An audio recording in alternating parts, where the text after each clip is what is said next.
Asli, ini parah banget, Cok. Sumpah, kasus ini ngeri banget.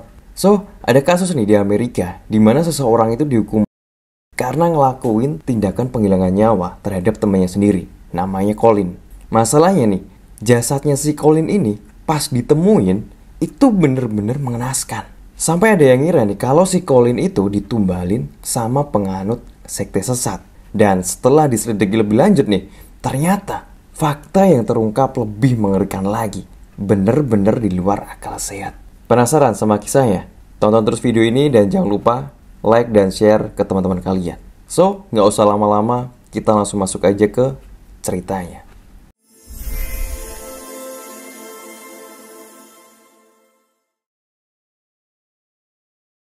Ada cewek namanya Krista. Si Krista ini kelihatan banget kayak perempuan baik-baik. Bahkan dia tuh punya wajah cantik, Cuk. Sampai-sampai nih ada yang ngira kalau dia tuh kayak malaikat. Pokoknya nih, siapapun yang ngeliat si Krista ini pasti bilang dia itu cantik. Dan pada saat itu, dia tuh bergabung di satu program pelatihan buat keperawatan. Dan waktu ditanya nih, kok kamu mau sih ikut pelatihan ini?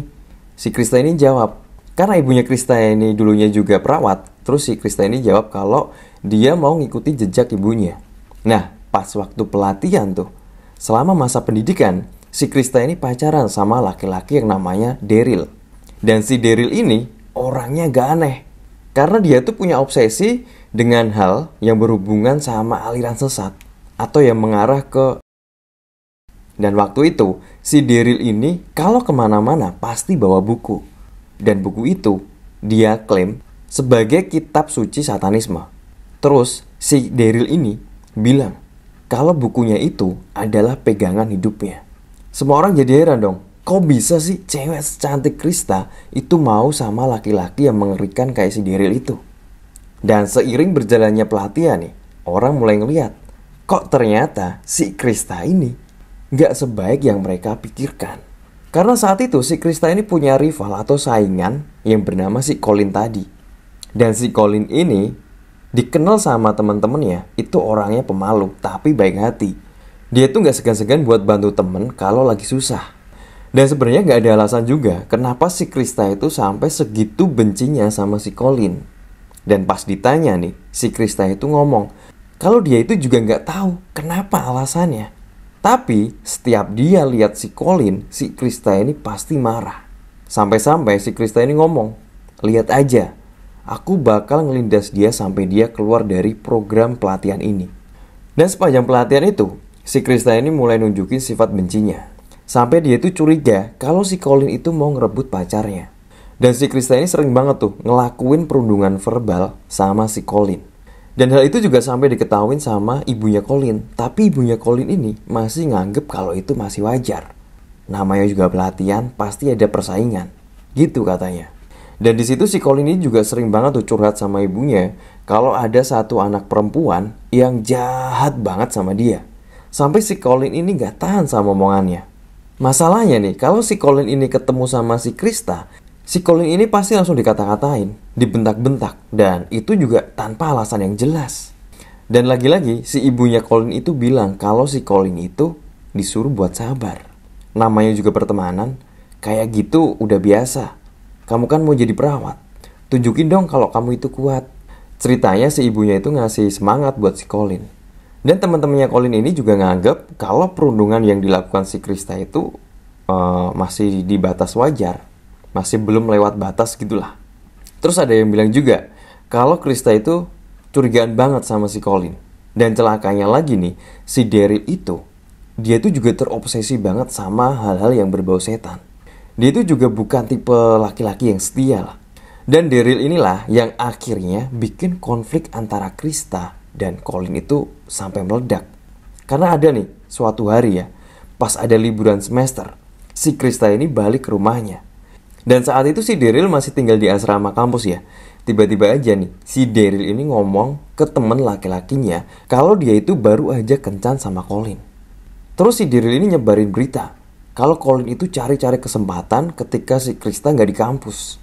Dan pas ditanya nih, si Daryl bilang, ya namanya kucing, kalau disodorin ikan asin, siapa yang gak mau? Ya aku manfaatin aja dong kesempatannya. Orang si Colinnya aja kok yang nawarin dirinya ke aku. Bilangnya gitu si Daryl. Dan waktu berita itu sampai ke telinganya si Krista, dia itu sampai marah besar tuh. Krista ini langsung ngelabrak si Daryl. Tapi dia gak mau ngaku. Terus si Daryl ini bilang kalau itu cuma gosip. Ya biasalah, nutupin kesalahan. Nah setelah itu, konflik antara si Krista dan Colin ini makin besar.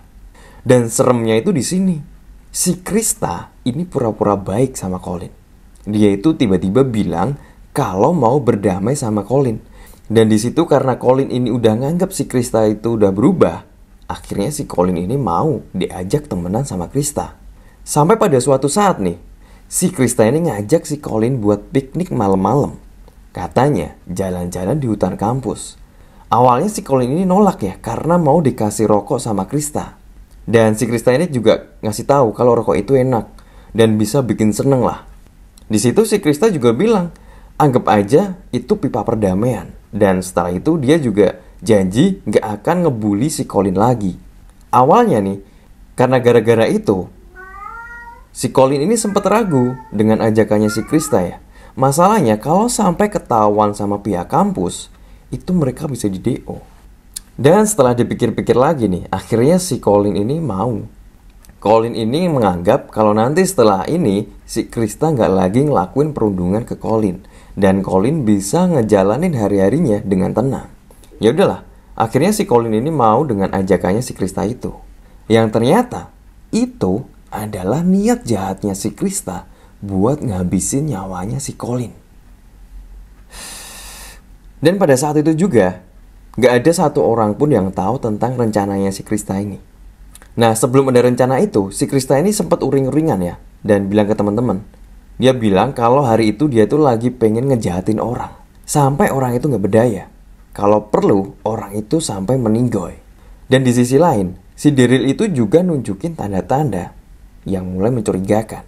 Setelah si Daryl tahu kalau si Krista ini punya niat jahat, di situ Daryl langsung ngomong ke Krista kalau dia itu lagi cari satu tumbal yang bisa buat diserahin ke sosok yang dia puja. Karena Daryl semalam itu dapat bisikan kalau sosok yang selama ini dia puja itu minta tumbal satu nyawa. Dan di situ awalnya si Krista nganggep kalau Daryl itu lagi ajar ngomong aja.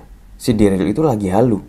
Nah sampai di suatu pagi nih, sekitar jam 8 ya, ada seorang petugas kampus yang nemuin jasad seorang wanita di hutan kampus. Awalnya si petugas itu ngira kalau itu ya bangkai hewan. Tapi setelah dipastikan, ternyata itu adalah jasadnya si Colin. Petugas itu bilang ketika itu keadaannya itu udah termutilasi. Sudah penuh dengan darah, penuh luka, sampai gak jelas bentuknya. Intinya dari pinggang ke bawah itu masih pakai celana dan sepatu ya. Tapi pinggang ke atas, aduh, gak sanggup cuy. Dan gak lama setelah itu, setelah mendapat laporan, pihak kampus itu langsung menghubungi polisi. Dan pas polisi ini datang nih, pas ngelihat kondisi jasadnya, itu sampai muntah-muntah. Masalahnya, kondisinya si korban itu ketika ditemukan, itu nyaris gak berbentuk. Wajah sampai leher nih, hancur. Sampai benar-benar gak bisa ketahuan mana mata, mana hidung. Dan ngerinya lagi nih, satu bola matanya si jasad itu sampai keluar ngegantung cok. Anjir. Dan yang ngerinya lagi nih di sini, di dadanya si Colin nih, ada sayatan benda tajam dan sayatan itu membentuk bintang pentagram. Dan dari situ ada satu petunjuk yang kemudian dipakai oleh pihak berwenang. Dan berkat kesegapannya mereka itu berhasil menahan si Daryl, Krista, dan satu lagi temennya namanya Donna dalam waktu kurang dari 2 hari dan langsung dimintain keterangan. Terus jasadnya si Colin ini dibawa ke rumah sakit buat dilakukan pemeriksaan lebih lanjut sama dokter forensik. Nah, di sini nih, serem, sadis, parah. Dari hasil pemeriksaan dokter forensik nih, pakaian yang masih menempel itu cuman celana jeans, kaos kaki sama sepatu. Dan saat itu bajunya itu udah nggak ditemuin ya, bajunya hilang. Jadi kondisinya setengah telanjang. Dan ketika pas diperiksa itu sama sekali gak ada tanda-tanda yang mengarah ke kekerasan seksual. Tapi dari luka sayatan itu banyak banget, Cok. Banyak banget. Sayat-sayatan, dirobek. Sampai si dokter forensik ini butuh waktu 3 hari buat ngelengkapin pemeriksaannya. Intinya yang paling banyak tuh ya wajah, dada, punggung, sama leher. Dan itu mayoritas luka sayatan benda tajam. Dan setelah diotopsi nih, tengkorak matanya kanan yang sini, itu sampai ada yang patah berkeping-keping, sampai pecahannya itu nusuk bagian bola mata, yang bikin bola matanya itu sampai keluar, ngegantung. Bisa bayangin ya. Dan besar kemungkinan si Colin ini meninggal secara perlahan. Bayangin kesakitan dan ketakutan yang dialami oleh si Colin sebelum meninggal. Itu gimana, cowok? Gak bisa bayangin gue, sumpah. Dan seremnya lagi nih, ketika jasad si Colin ini direkonstruksi, ternyata ada satu kepingan atau satu pecahan tulang tengkorak yang hilang. Dan tulang itu ditemukan di saku jaketnya Krista. Ketika ditanya nih si Krista bilang gini, "Oh memang, waktu saya melakukan pembunuhan itu, saya ambil kepingan itu dan saya sembunyiin. Karena itu adalah bagian dari ritual penumbalan tubuh. Tumbal ini tuh gak boleh dibiarkan utuh, biar nanti jiwanya bisa terus-terusan ada di situ. Kan jiwanya itu harus dikunci sebelum nanti kami lakukan penumbalan ke sosok yang dipuja sama Daryl." Anjir. Dan di situ nih, fakta yang lebih mengerikan mulai terungkap. Ketika si Krista ini ngasih penjelasan ke polisi ya, dia itu sama sekali gak merasa bersalah, cok. Bahkan ketika si Krista ini nyeritain semuanya secara detail, itu sama sekali gak takut dan sama sekali gak sedih. Itu otaknya di mana? Terus kronologinya kayak gini. Jadi, pada malam sebelum ada kejadian itu, si Krista ini lagi pergi sama Daryl sama Donna. Mereka itu udah punya niat buat ngabisin si Colin. Terus Krista bilang, dia itu bener-bener gak suka sama Colin. Katanya, dia tuh sok baik. Padahal diem-diem Colin ini mau ngerebut Daryl. Dan ketika mereka sampai di hutan nih, si Krista ini langsung ngelabrak si Colin. Dan di situ ada perdebatan yang alot nih. Udah dicaci maki, dijambak-jambakin. Ya kayak gitulah. Kayak cewek sama cewek lagi bertengkar. Si Krista ini ngomong, "Kamu tuh pelakor ya? Kamu ngaku deh. Waktu aku libur dan pulang ke rumah, kamu deketin Daryl kan?" Terus si Colin jawab, "Aku tuh sama sekali gak deketin pacar kamu. Aku tahu kalau Daryl itu milikmu dan aku sama sekali gak ada niatan jadi pelakor." Dan di situ si Krista langsung emosi. Dan secara membabi buta nih, si Krista ini langsung jambakin terus mukulin si Colin setengah mati. Sampai pada satu titik nih, di mana si Colin ini rambutnya dijambak, kepalanya tuh dibentur-benturin di lututnya si Krista. Dan di situ si Colin sampai nggak sadar. Dan si Krista ini tanpa ampun tetap mukulin si Colin sampai merintih minta-minta ampun gitu lah. Dan selama pergulatan itu, di situ kan ada Daryl ya. Dia tuh cuma ngeliatin aja, kayak wasit. Dia sama sekali nggak nyoba buat misah. Sedangkan si Donna nih, dia ini tugasnya buat ngecek keadaan sekitar, biar kalau nanti ada apa-apa, dia tuh bisa ngasih tahu dan langsung kabur. Nah, pas si Krista ini udah capek ya, dia udah capek nih, mukul-mukulin si Colin. Dia udah agak lengah kan. Si Colin ini berusaha buat bangkit, terus mau kabur. Ceritanya kayak gitu. Si Colin ini mau kabur, tapi keburu dikejar sama Krista. Dan dengan bantuannya si Daryl, tubuhnya si Colin ini dibanting, cok. Dan bersamaan dengan itu, si Krista ini ngeluarin cutter buat nyobek dan nyayat tubuhnya si Colin. Sampai si Colin ini teriak-teriak. Dan dia bilang gini, "Aku mohon berhenti, tolong. Tolong jangan sakiti aku lagi. Aku janji gak lapor polisi dan aku akan kemasin barang-barangku dan pergi dari sini. Aku akan keluar kuliah dan aku akan keluar dari kehidupanmu sama Daryl." Padahal nih si Colin udah minta-minta ampun, dia mau pergi. Tapi si Krista ini malah makin kesetanan. Dia itu makin membabi buta buat nyayat badannya Colin. Dan ketika ngasih keterangan ke polisi, si Krista ini bilang kalau dia butuh waktu lama banget buat ngebunuh si Colin. Jujur gak tuh? Dan ketika ada kesempatan itu, si Colin ini sempet nyoba lagi buat kabur. Tapi udah keburu sama Krista. Jadi si Krista ini tahu, terus dia cepet-cepet ngambil batu terus diantem. ke kepalanya Colin sampai jatuh. Dan di situ si Krista langsung nyobek bajunya Colin, dan si Daryl itu nyayat dadanya Colin dengan tanda pentagram tadi. Nggak cuman di situ aja, si Krista ini belum puas. Dia langsung nyari apapun benda sekitar, batu atau apalah. Dia ambil tuh batu, potongan aspal, jalan aspal, terus dihantamkan ke kepalanya Colin sampai si Colin ini bener-bener sekarat. Dan setelah itu, mereka bertiga ini pergi ninggalin Colin dalam keadaan ya kayak gitu. Bisa dibayangkan. Sampai-sampai nih, pihak polisi itu merinding dan syok ngedengar penjelasan dari Krista yang jujur banget itu. Nggak nyangka aja, kok ada orang yang sebegitu teganya. Padahal nih, si Krista ini cantik loh. Dia manis, kalem, tapi dalamnya kayak setan anjir, kayak iblis. Dan besoknya, pas masuk ke kampus nih, teman-temannya si Krista ini pada kaget ngelihat tingkah lakunya si Krista ini. Tiba-tiba aja si Krista ini bahagia, gembira, bahkan dia tuh sampai kayak orang gila nyanyi-nyanyi gitulah.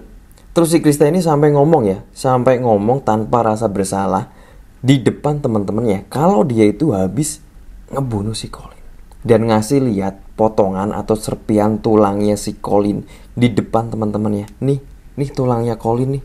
Ini tulangnya Colin. Dan saking takutnya, teman-temannya si Krista ini langsung laporin ke kampus dan akhirnya sampai di kepolisian. Dan atas nama kejahatan ini, akhirnya si Daryl itu dijatuhin hukuman penjara seumur hidup. Sedangkan si Krista, dia itu dijatuhin hukuman mati karena Krista terbukti telah melakukan pembunuhan berencana. Dan kocaknya lagi nih, kocak banget, kocak si Krista ini. Pas dijatuhin vonis, si Krista ini mohon-mohon buat keringanan hukuman. Dia bilang kalau dia tuh ngidap gangguan jiwa, dan setelah dievaluasi ternyata bener cok. Kalau si Krista ini punya trauma waktu kecil. Jadi kedua orang tuanya itu cerai. Sampai si Krista ini nyewa dari satu rumah kerabat ke rumah yang lain.